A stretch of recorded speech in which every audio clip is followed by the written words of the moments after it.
Live from downtown Detroit, home of WDIV and Click on Detroit, Local 4 News at noon starts now. Today is the first day construction workers and trade workers are allowed back on job sites. So what does that look like and how is their job changing? Plus, a concerning new warning about the virus in children, why more children are ending up in the ICU here in Michigan. We will have more on those stories in just a moment. Thank you so much for joining us. I'm Rhonda Walker. We do want to get you, though, first to our more afternoon headlines. The state Senate is in session right now, one day after Republican legislators decided to sue Governor Whitmer over her extension of the emergency declaration. They argue that the governor should not be able to rule the entire state on her own without legislative input. It comes as cases rose to more than 45,000 yesterday, with more than 4,000 people dying from the coronavirus. This afternoon, the governor is going to be giving an update on the state's response to the virus, something you can watch today at 3, where she may discuss what happens with our state parks. You can watch that here on Local 4 and on clickondetroit.com and our mobile app. A new warning this noon about a rare syndrome that's being seen in children that appears to be linked to COVID-19. Children's Hospital says that Michigan doctors have seen an increase in kids with pediatric multi-system inflammatory syndrome. So far, no deaths are being reported associated with this in Michigan, but 10 children have required care in the ICU. Those affected range in age from 3 to 17 years old. Symptoms in younger children include fever, rash, red palms and soles, red and cracked lips, and red inflamed eyes. In older children, their symptoms range from a fever lasting from more than 48 hours with a rash and gastrointestinal symptoms. Again, this syndrome is rare, but it can progress very quickly. So if you notice these symptoms in your child, it's important to call your doctor right away. And Dr. Frank McGeorge is also looking into this much more for us, and we'll have an update starting today on Local 4 News First at 4.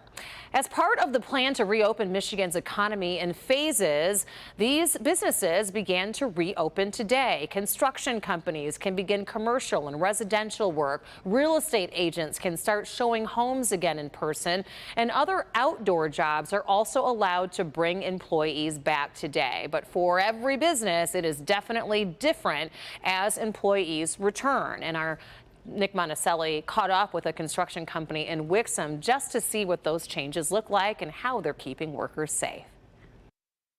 Good afternoon. Yeah, this is a good day for construction workers and trade workers, but don't expect a mass showing of everybody all at once because social distancing is still an issue. In fact, when you take a look at this video, you see that the workers still have to keep their distances. In fact, the builders or those who are in charge of all these plans are saying that in some places there can only be 4 people inside of a home. Others have even stricter rules. Basically, it's going to be a much slower process to build a home than it has been before. But inside now we've made it mandatory 4 per people in the house. Got to have a mask and gloves and sanitizer. We have wipes, we have stations in every single house, but only maximum 4 people. The slower production isn't the only challenge, though. The future is also a concern. Will homes or larger complexes still be sold? The customers are gun shy now. They don't know what to expect. People are nervous. What does the future lie? So we've noticed traffic's gone from good to 0. We'll explore a lot more of this, what the future could hold for this industry, including what the losses are going to look like, and they are projecting some losses. I'm Nick Monticelli, Local 4.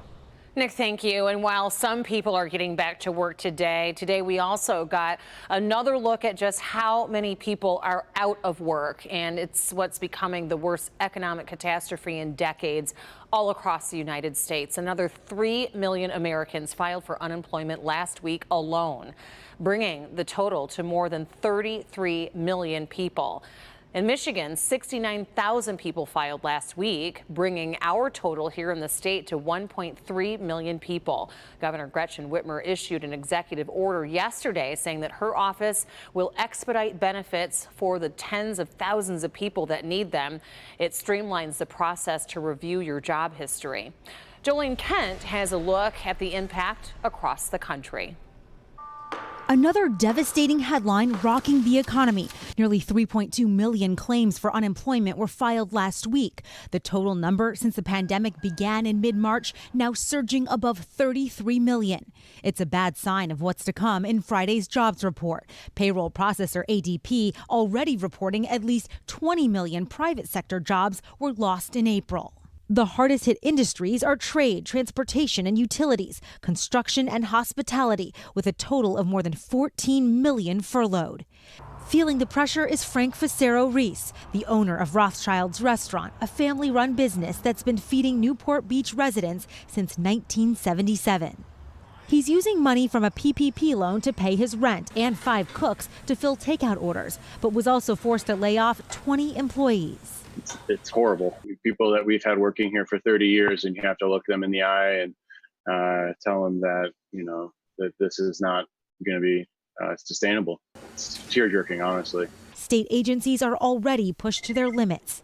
Some unemployment systems buckling under the pressure, websites crashing, hours-long wait times, and funds lost in the mail, adding to the growing frustration. Hope and money seemingly running out for people who desperately need both. The stream of bad economic news is likely to continue tomorrow when the Labor Department puts out its April jobs report. We're expecting to see an unemployment rate of at least 15%, which would be the worst since the Great Depression. Jolene Kent, NBC News, Los Angeles. Despite those unemployment numbers, stocks jumped in early trading. The Dow was up 300 points. This is where everything stands right now. Investors are betting on the U.S. economy reopening soon. Developing at noon, a 4th person has now been charged with murder of a security guard in Flint. 24-year-old Byra Bishop is facing charges including lying to police and tampering. The shooting happened on Friday at a Family Dollar store. Prosecutors say that Calvin Mullerin was killed after telling a customer that she had to wear a face mask in the store. The gunmen, Raymond Bishop and Larry Teague, are still on the run. Teague's wife remains in custody. A mother remains in police custody after her 3-year-old son is found stabbed to death. This happened on Wednesday afternoon at a home on Lehigh Street in Inkster. Family members discovered the boy's body after they could not reach the mother for days. The mother allegedly battles mental illness, and the family feared that something bad could happen. She was taken into custody for questioning. Detroit police are looking for this man, 37-year-old Alexander Washington. He is a suspect in a shooting that happened on Wednesday. This morning, police responded to what they thought was a barricaded gunman situation, although he wasn't there. This is video of the scene on Ellsworth near Finkel on Detroit's west side. Officers say that Washington left his 13-year-old daughter alone inside of that house. If you have any information, you should contact police. And get your fill of today's sunshine, Brandon, because I have been listening to your forecast all week long, and we go kind of downhill after this. Oh, it's going to be a rough one Friday, and even with the sun in 60s, how can it be a bad hair day? Well, we haven't been able to cut our hair very much, so it doesn't behave well. Who are we trying to impress, right? Maybe other than we news people. Let's take a look at the forecast and enjoy a really, really nice Thursday around Metro Detroit. Look at this, 64 degrees, a west wind 18. Gusting to 32, and that is a little problematic. Certainly can jostle around the cars and the high-profile vehicles on the highways. Just watch out for that. Temperatures middle 60s. We'll probably get a couple 2-3 degrees warmer with gusty winds through the afternoon.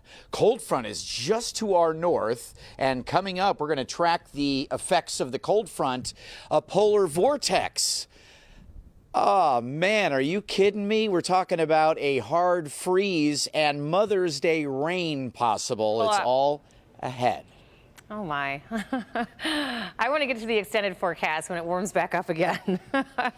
Definitely. I've got it. It's going to be a downer for the weekend, but we'll all be happy to celebrate our amazing mothers. It was a coronavirus hotspot, and now it's back open. What's changing at that Tyson plant to make sure that workers are safe as concerns over a nationwide meat shortage grow?